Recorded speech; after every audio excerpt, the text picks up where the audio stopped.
Top 10 des raisons pour lesquelles la France se réjouit du Brexit. L'Europe. Aime-le ou laisse-le. Eh bien, soyez nos invités, chers Anglais. Nous ne vous regretterons pas. Nous perdrons même votre départ comme une opportunité. En France, la plupart des politiciens se battent pour maintenir le Royaume-Uni au sein de l'UE. Dans l'accord très scénarisé conclu le 20 février à Bruxelles, les pays européens ont accepté de se détendre avec les Britanniques, qui gagnaient déjà leur propre chemin avec l'UE. Le pays qui a refusé l'euro et l'espace Schengen demande maintenant le droit de ne pas accorder d'avantages sociaux aux travailleurs non européens. Pour David Cameron, cet accord empêchera le Brexit de se produire. La question, le Royaume-Uni doit-il rester membre de l'Union européenne ou quitter l'Union européenne, sera demandée aux électeurs, et ils devront répondre s'ils veulent rester ou partir. La campagne est officiellement lancée car les proches européens ont déjà sorti leur artillerie lourde. Visite officielle de Barack Obama en avril. Rapport très pessimiste du Trésor de Sa Majesté sur le coût potentiel du Brexit. Mais cela ne suffira peut-être pas à contrer une sorte de popularité, le rejet de l'UE au travail à l'heure actuelle, soutenu par l'ancien maire des très influents de Londres, Boris Johnson, et le Brexit gagne lentement et sûrement du terrain. Les Français, maintenant plutôt eurosceptiques eux-mêmes, vivent par procuration de ce référendum. Si le congé l'emporte, ce sera une catastrophe pour la Grande-Bretagne et probablement une réelle opportunité pour notre pays. Voici 10 preuves.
La fin du rabais scandaleux britannique. Je veux qu'on me rende mon argent. La célèbre ligne de frappe de Thatcher résume assez bien la façon dont la Grande-Bretagne perçoit l'Europe. En quelques mots, une menace pour les intérêts financiers et commerciaux de la Grande-Bretagne, malgré toute la solidarité collective. Pendant 5 ans, jusqu'à l'accord de 1984, la Dame de Fer s'est battue pour obtenir une réduction du budget de l'UE qui compense sa contribution à la politique agricole commune. Chaque année, cette réduction est financée par d'autres pays et plus particulièrement la France contribue à plus du quart du montant. On parle de 1,4 milliard d'euros en 2014. Tout cela se passe alors que la Grande-Bretagne s'enrichit mieux que notre pays, ce qui n'était pas le cas en 1984. Le Brexit serait un soulagement énorme pour les contribuables français. Nous voulons récupérer notre argent.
Nouveau accord douanier au profit de l'UE. Le Brexit signifierait la fin du libre-échange et la mise en œuvre de nouveaux accords douaniers. Un tel examen serait profitable pour l'Europe car l'UE reste le principal client de la Grande-Bretagne. L'arroseur serait pulvérisé car les eurosceptiques britanniques qui refusent de payer pour l'Europe devraient payer une facture plus élevée. Sans parler de certaines règles qu'ils refusent absolument, comme le montre l'exemple de la Suisse et de la Norvège. La libre circulation des personnes pourrait devenir une condition préalable à un accord douanier mondial, ce qui serait un peu gagnant pour un pays aussi baraquisé que la Grande-Bretagne, sans parler du fait que l'Europe tentera probablement de donner l'exemple pour décourager les autres pays de partir.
soulager Calais.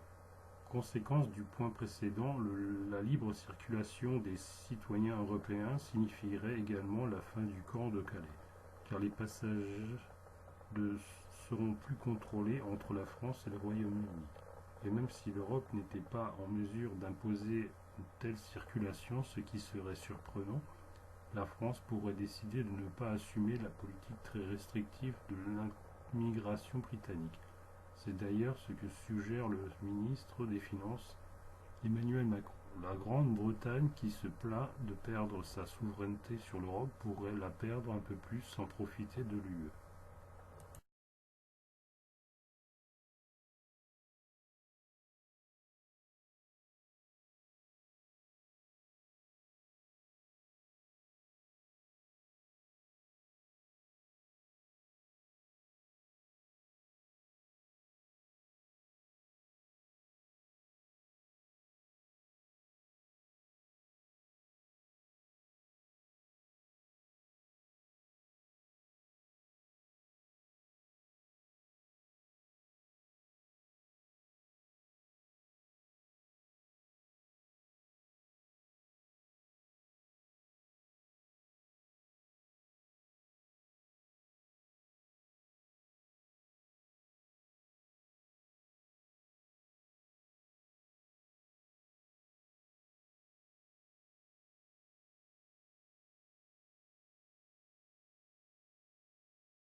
Rendons l'Europe plus claire. L'accord conclu le 20 février ouvre la porte à une Europe à la carte, dans lequel les pays peuvent opter pour une intégration plus poussée s'ils le souhaitent. Cela conduit à une situation complexe avec de nombreux intérêts divergents. Dire que l'Europe ne devait pas couper, ce serait mentir. Tout sera plus clair si le Brexit se produit. L'UE aime-le ou laisse-le.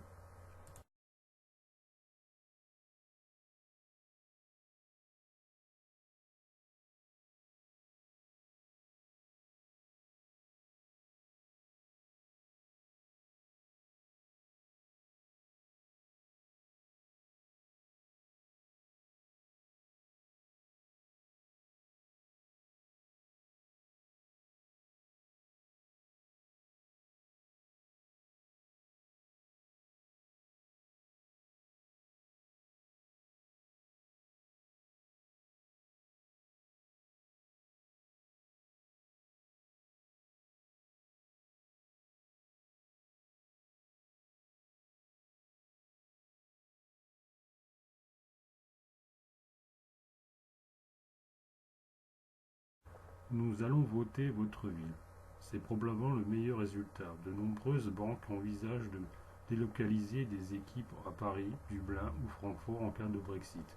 Nous devons garder à l'esprit que Citi réalise plus de 40% de ses transactions avec l'Union européenne en euros. La banque d'investissement HSBC emploie pas moins de 5000 cadres à Londres, mais en transférera 1000 à Paris. Même chose pour Goldman Sachs qui envisage également de s'installer sur le continent. 250 banques étrangères sont situées dans la ville. Ils bénéficient à la fois du régime britannique et du cadre juridique européen. De cette façon, ils n'ont pas à solliciter une autorisation auprès de tous les pays européens pour, par exemple, leurs produits d'épargne. La fin de ce cadre confortable donnerait la névrosité.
Un peu de bashing anglais.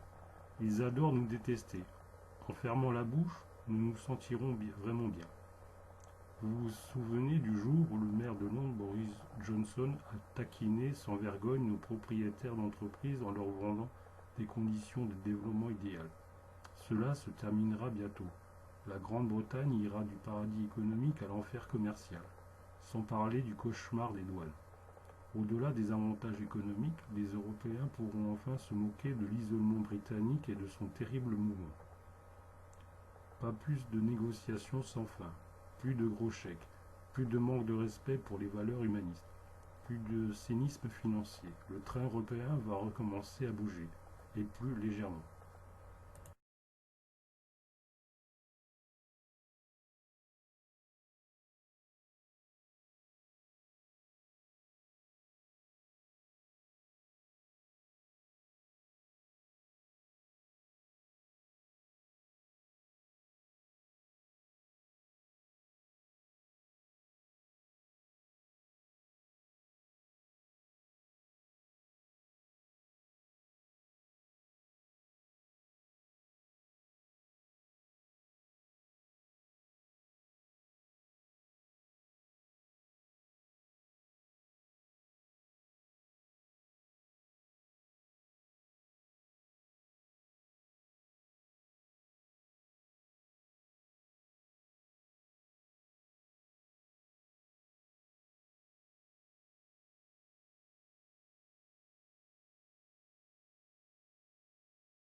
Vive la francophonie. 64 millions d'anglophones hors d'Europe ne sont pas rien. Bien sûr, nous aurons encore une poignée d'Irlandais, 4,6 millions, qui refusent toujours de parler irlandais et quelques Maltais, 446 000. Mais les anglophones ne représenteront finalement que 5% de la population de l'UE. Alors pourquoi garder l'anglais comme langue officielle? Rappelons-nous que le français est la langue des diplomates.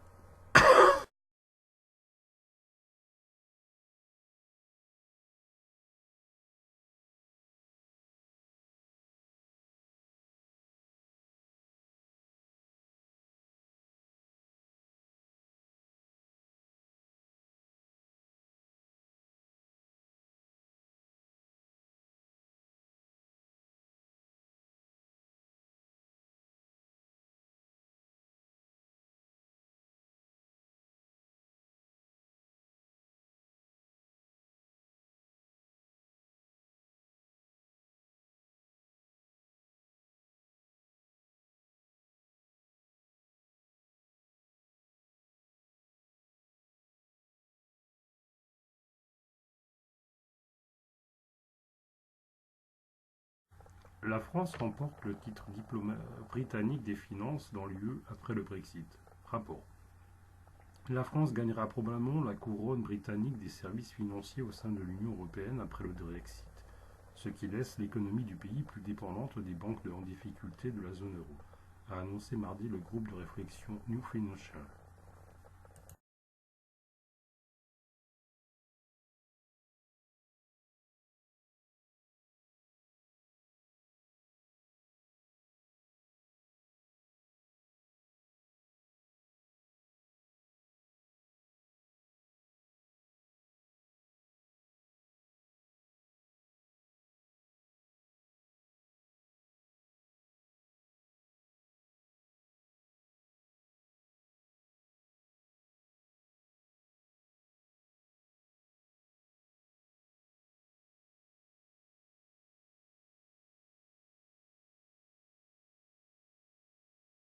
Le Brexit entraînera très probablement un changement de ton et de direction de la politique des marchés des capitaux de l'UE et la perte, pour l'UE, de la plupart des marchés et de l'expertise réglementaire accumulée au Royaume-Uni au cours de nombreuses décennies, a déclaré New Financial au rapport.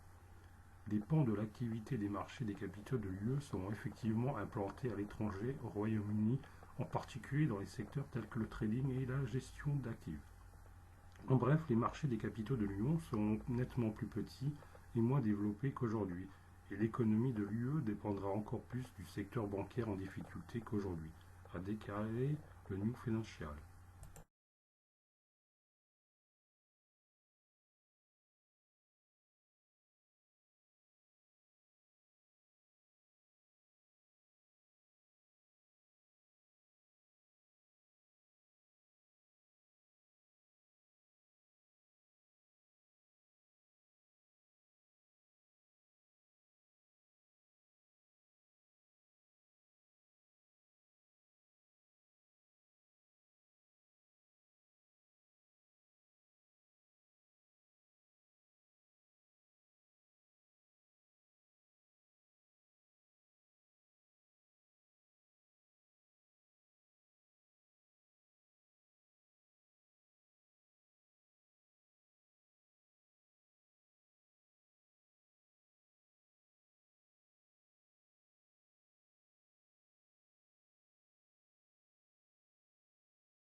La France et l'Allemagne auront un duopole dans 21 des 24 activités telles que la négociation des produits dérivés, la banque, le capital risque et la négoce des devises. La France étant le plus important dans nombre de secteurs des plus importants. L'UE a approuvé plusieurs lois visant à créer une union des marchés des capitaux, afin d'encourager les entreprises à lever davantage de fonds en émettant des actions ou des obligations et à réduire le recours aux banques. Une CMU dont le marché français est le plus important sera probablement très différente d'une CMU dont le marché est le plus grand au Royaume-Uni, indique le rapport. Cela conforte la proposition de la France d'être le plus grand centre financier de l'UE et l'autre côté du Brexit, a déclaré le New Financial.